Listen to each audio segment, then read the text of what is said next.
All right, well, I'm delighted to have Back Down on Radio. It's the first show that we've done, first session we've done on a Thursday morning. So we're kicking things off in the right way. We're going Hall of Fame nice and early because, one of the last running backs to win an MVP, Hall of Famer, Buffalo Bill, absolute legend, Thurman Thomas is in the house. Thurman, how are you doing, brother? Oh, I'm doing great, man. Always great to hear that, man. It's not too many running backs that get the NFL MVP anymore. So. Well, do you know what? I did the maths this morning. So you did some math about it. Okay. So assuming that Saquon doesn't win it tonight, I think we all expect it to be one of Josh and probably Lamar. Right. Right. It's been 12 years since anyone other than a quarterback has won it.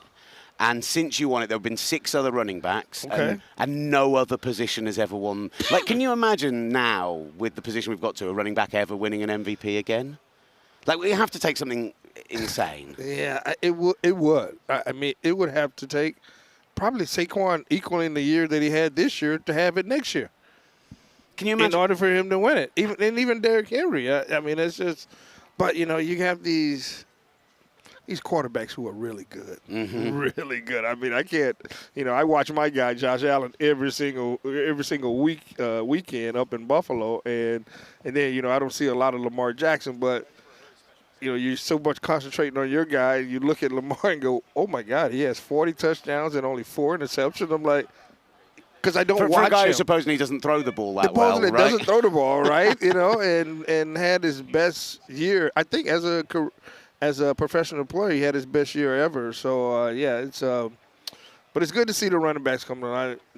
The draft picks are coming up, and there's some running backs that may go, maybe in the middle down to the in the first round. So it's looking good, looking better for the running backs. The thing is, you had like an unbelievable run in Buffalo, and I think it was like 8 straight years of 1,000+ yards. Yeah. But you said about Saquon repeating it. Like, how hard is it when you have carried the ball 400 times in a year to come back the next season and do that again? Yeah, I think it's maybe a little bit different. There's not as much wear and tear on your body now with these guys. I mean, back in our day, we report to training camp in a week and a half. In the tour days, you finally get a break, So now it's no tour days, and they do a lot of film and a lot of other different stuff. But back then we were hitting. So the game has changed a little bit. Well, I think a whole lot. But you know what? It's football, man. It's if you have to adjust as a football player,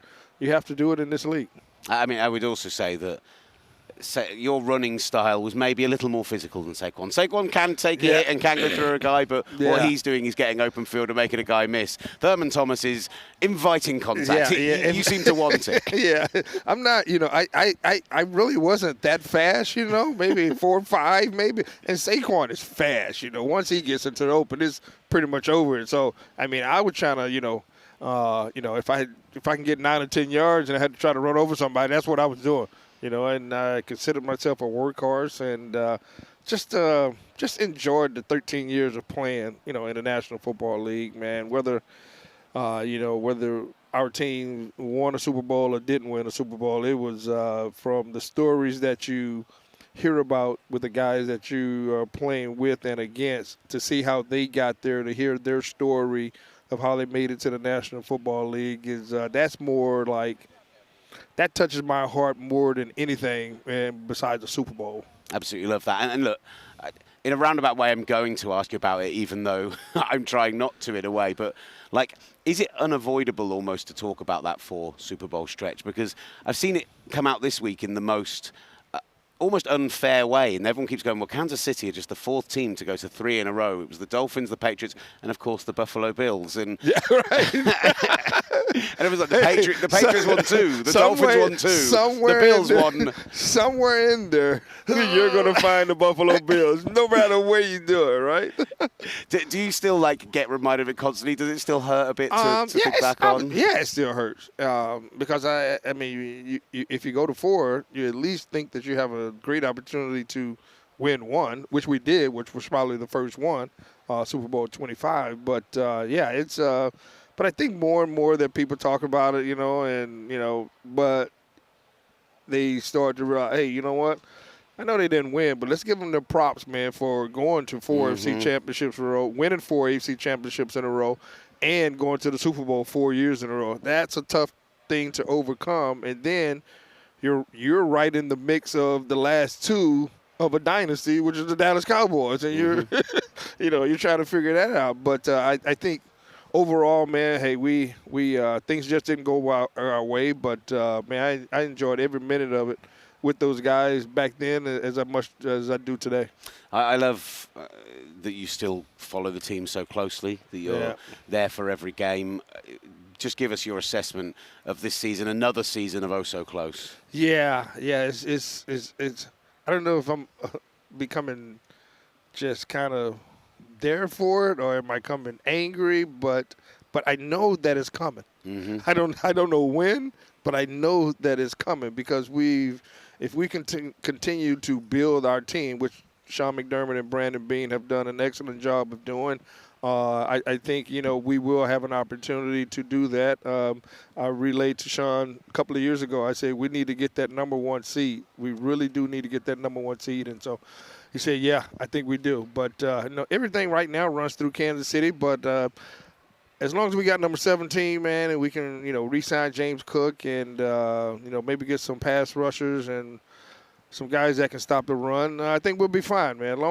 As long as 17 is standing up straight, I think we have an opportunity. Well, this was supposed to be, in thery, a rebuilding year. That's what they were talking about. And you're back in an AFC Championship game, driving to potentially go and win it. Like that's not a bad rebuild, right? That's not a bad rebuild. And I think one of the things that helps a lot was that Josh became more mature. He became more mature as a quarterback. He wasn't trying to throw the ball 67 yards in the air or whatever. It was, 10 yards here, 20 yards there, 5 yards here. So he became a complete quarterback, and I think that's what you need in this league. And I've been seeing a lot of interviews about Peyton Manning talking about his hump to get over beating Tom Brady. There are things that had to go into that. Some lucky things had to go into that, and I think our time will be coming here in the next couple of years. It's exactly what you've just said, though.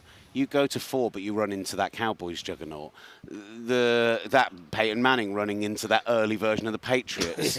And right now, not only you guys, but I imagine in Baltimore as well, I mean, they're cursing the name of Patrick Mahomes and Andy Reid more than anywhere else in the world, right? I mean, maybe the Eagles join them on Sunday in doing that, but if you have to beat them and you have to face them every single year and they're as good as they are in the playoffs, you feel like you have to get over that hump at some point, but it's been a tribulation. It has. It's been tough, man.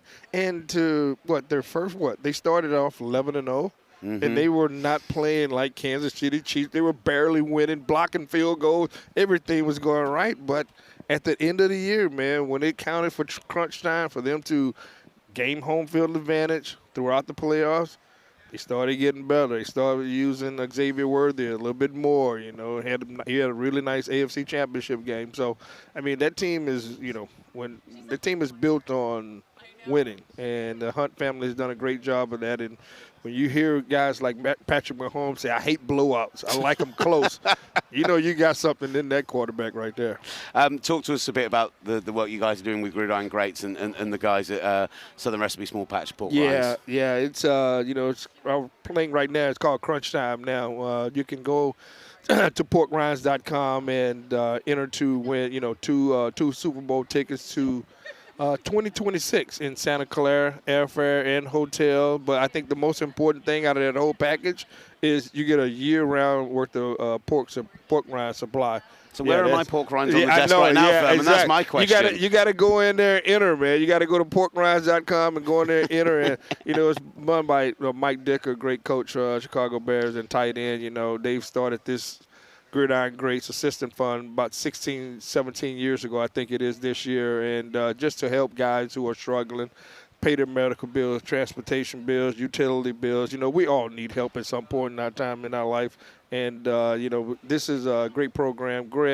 So glad that Mike Dicker and everybody, Ron Jaworski and now Brian Urlacher have really started this and really keeping it going for guys who are struggling. I know sometimes it can be tough sometimes, and I got a couple of friends, that I help, and I'll be, if somebody else comes to me, I'll send them right to this Gridiron Great Assistant Fund. It's great for our sport because I think not everybody can make $1 million. Yeah, people don't realize that, you know, Right. we're about to talk to a young man who's going to make $1 million in college now, right? Right. Like, it's a different world to what it was when you were playing. Definitely a different world. You know, man, I wish I was 16 again, you know. I think you look like you could still run, man. Yeah, I just wish I was 16 again. Me and my buddies who I went to Oklahoma State, we were always talking about, like, how much money would you be making right now? I'm like, I have no idea, you know.